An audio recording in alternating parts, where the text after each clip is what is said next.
कहाँ है श्री कृष्ण की द्वारका नगरी।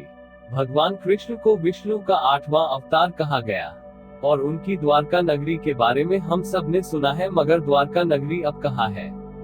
क्या हुआ श्री कृष्ण के पूरे परिवार यदुवंश का?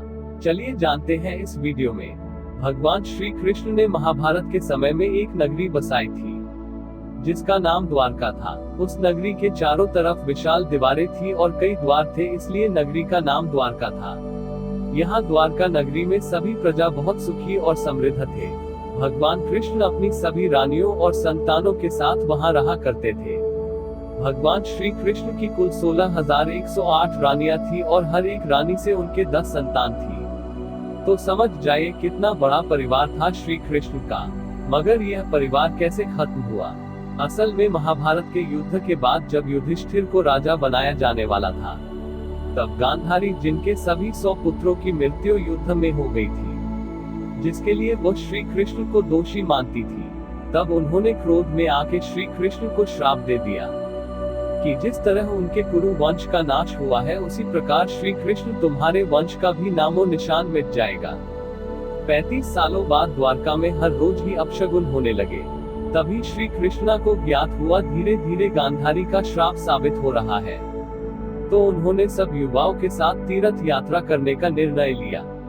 एक दिन प्रवास करते हुए यदुवंशी युवाओं में महाभारत को याद करते हुए लड़ाई हो गई और यह लड़ाई इतनी भीषण थी कि एक दूसरे की सबने हत्या कर दी और इस प्रकार सभी युवाओं का अंत हो गया। यह होने के बाद बलराम जी नदी तट पे एक आग्रह होकर तपस्या में लीन हो गए और कुछ समय बाद उन्होंने अपना शरीर छोड़ दिया। श्री कृष्णा ने अपने सारथी को बुला के कहा, हस्तिनापुर जाओ और पांडवों को सूचना दे दो कि उनके सभी पुत्रों ने एक दूसरे की हत्या कर दी है और अर्जुन को कहना द्वारका नगरी अब जलमग्न होने वाली है, इसलिए सबको यहाँ से ले जाओ और नगरी को जल्दी ही खाली कर दो। और श्री कृष्ण खुद पेड़ के नीचे लेटकर ध्यान करने लगे। तभी एक जरा नाम के शिकारी उनके पैर पर तीर चला देता है, यह सोचकर कि वह हिरण का पैर है।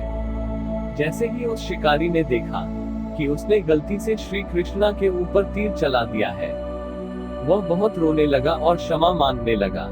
तभी श्री कृष्ण ने कहा कि तुम घबराओ नहीं, राम अवतार के समय मैंने बाली पर पेड़ के पीछे छिपकर तीर चलाया था और तुम्हारा यह दूसरे जन्म है जरा शिकारी के रूप में, इसलिए इस अवतार में मैंने तुमसे मरना पसंद किया।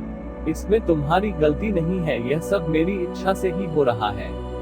तो इस प्रकार श्री कृष्ण ने अपना शरीर छोड़ा। दूसरी तरफ जैसे ही सारी द्वारका नगरी खाली हुई, वो समर्द में समा गई। कई हजार सालों बाद भारत सरकार की मदद से इस द्वारका नगरी को खोज निकाला गया। वहां पूरी नगरी गुजरात के साथ में जो समुंदर है वहां मिली। जब अंदर जाके देखा तो कई सारी चीजें वहां से मिली, जिसे देख के कहा जा सकता है कि पानी के नीचे पूरी नगरी आज भी है। वह नगरी पूरे एक शहर जितनी बड़ी है और प्रमाण देती है हमारे हिंदू धर्म की प्राचीनता का। अगर आपको हमारी यह वीडियो पसंद आई तो हमारे चैनल को जरूर सब्सक्राइब करें और बेल आइकॉन को दबा दें ताकि आगे आने वाली सारी वीडियो की जानकारी आपको मिलती रहे। जय श्री कृष्णा, जय श्री राधे।